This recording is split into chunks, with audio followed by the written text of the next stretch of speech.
Welcome back everyone. So iOS 14 has been out for a couple of weeks now, and the iPhone 6s was actually one of the first devices that I actually made a video on for this specific software. And what I can tell you is so far that iOS 14 at its core is a very, very awesome update for the iPhone 6s. I think it's amazing that this phone even got it. And as of right now, it's still, in that little stage where it needs to get stable.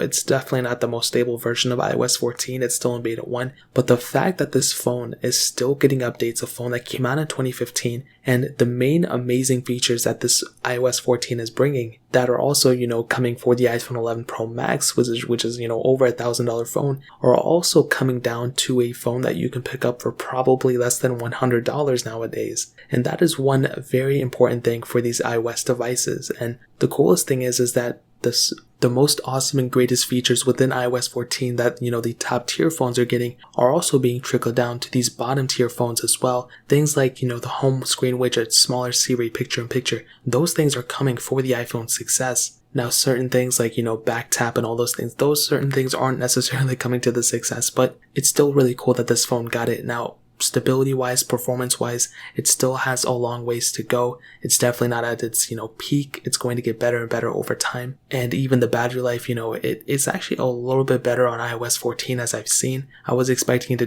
be a little bit worse, but it was actually, about the same, if not a little bit better than iOS 13, which was really, really surprising to me. So those two things right there, let alone, are actually really, really impressive for this type of first beta. Now, on top of that, going one step further, when it actually comes down to the core of the features and everything that I was talking about earlier, it's super impressive to see that these specific things are being brought into a phone that came out in 2015. And I think that specific aspect of it in and of itself is probably the most impressive thing about it. You look at phones like the Galaxy S8. Whenever I go through that phone, even though it's still awesome and I like that phone a lot, you can kind of tell that software is a little weird. And on top of that, these phones don't even get software updates at the same time as the other ones. The same day that the 11 Pro Max got iOS 14 was the same day the iPhone 6s got iOS 14. And that is something that I don't think a lot of people talk about either. Whenever I go and update my Android phones, and I have a lot of them, and it's a really, really annoying process because I always have to look at the schedule. I always look at, okay, so the Galaxy S20 is getting this update this time, so when is the Galaxy S10 getting it? Okay, maybe these two are getting it at the same time, but maybe the S10e is getting it later, or maybe the Galaxy A50 is getting it later. It's just a whole weird process. I don't know why they do this. With phones like the iPhones, they're all getting it at the same time. The same time the iPhone 11 Pro Max is going to get iOS 14 Beta 2 is the same time the 6s is going to get it, which is one of my favorite things about iOS.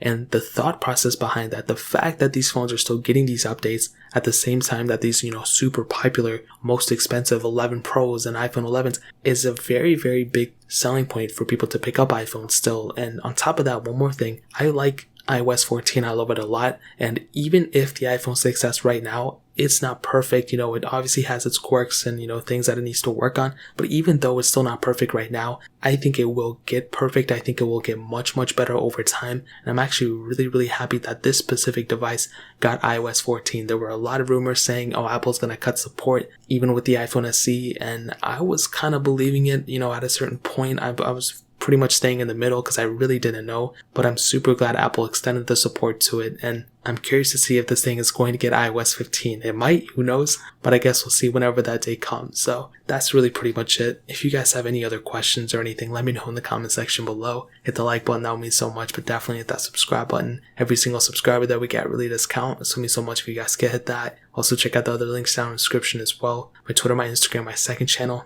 More importantly than everything else, I love every single one of you guys. Hopefully I'll catch you guys in the next video. Peace out till then.